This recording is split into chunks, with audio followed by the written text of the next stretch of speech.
നമസ്കാരം. നവരാത്രി വിജയദശമി ആഘോഷങ്ങളെല്ലാം കഴിഞ്ഞ് നാട് ഉണർന്നിരിക്കുകയാണ്. സ്ഥാപനങ്ങളും വിദ്യാഭ്യാസ സ്ഥാപനങ്ങളും സർക്കാർ സ്ഥാപനങ്ങളും എല്ലാം ഇന്ന് അതിൻ്റെ പൂർണ്ണമായ പ്രവൃത്തി ദിവസങ്ങളിലേക്ക് പോവുകയാണ്. കോടതികളിൽ മാറ്റിവെച്ച പല കേസുകളും ഇന്ന് പരിഗണിക്കുന്നുണ്ട്.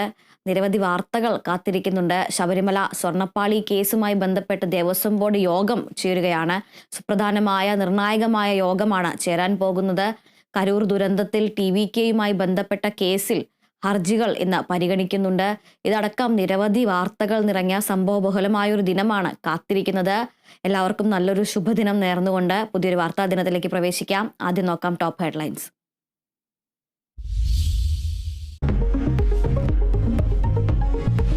ശബരിമല സ്വർണ്ണപ്പാളി കേസിൽ സ്പോൺസർ ഉണ്ണികൃഷ്ണൻ പോറ്റിയെ നാളെ ചോദ്യം ചെയ്യും. ദ്വാരപാലക ശില്പത്തിൽ സ്വർണം പൂശിയതിലെ വിവാദത്തിലും പീഠം കാണാതായ സംഭവത്തിലുമായിരിക്കും ചോദ്യം ചെയ്യൽ. ചോദ്യം ചെയ്യുക ദേവസ്വം ബോർഡ് വിജിലൻസ്. വിവാദങ്ങൾക്കിടെ ദേവസ്വം ബോർഡ് യോഗം ഇന്ന് ചേരും.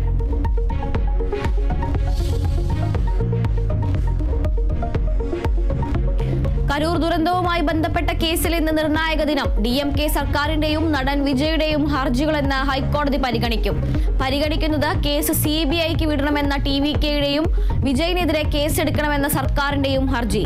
CPIM സംഘം ഇന്ന് കരൂർ സന്ദർശിക്കും.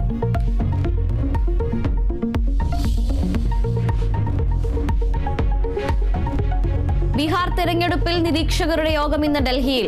മുഖ്യ തിരഞ്ഞെടുപ്പ് കമ്മീഷണർ ജ്ഞാനേഷ് കുമാറും പങ്കെടുത്തേക്കും.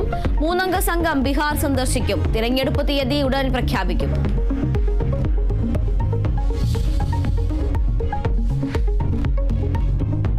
തിരുവനന്തപുരം ചാക്കയിൽ 2 വയസ്സുകാരിയെ തട്ടിക്കൊണ്ടുപോയി പീഡിപ്പിച്ച കേസിൽ ശിക്ഷാവിധി ഇന്ന്.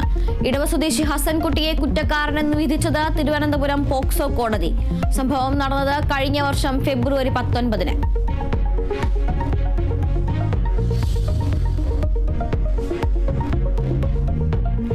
അഹമ്മദാബാദ് ക്രിക്കറ്റ് ടെസ്റ്റിൽ ഇന്ത്യ ലീഡിലേക്ക്. 2-ാം ദിനം പുനരാരംഭിക്കുന്നത് 2 വിക്കറ്റ് നഷ്ടത്തിൽ 121 റൺസിന്. ശുഭ്മാൻ ഗില്ലും KL രാഹുലും ക്രീസിൽ.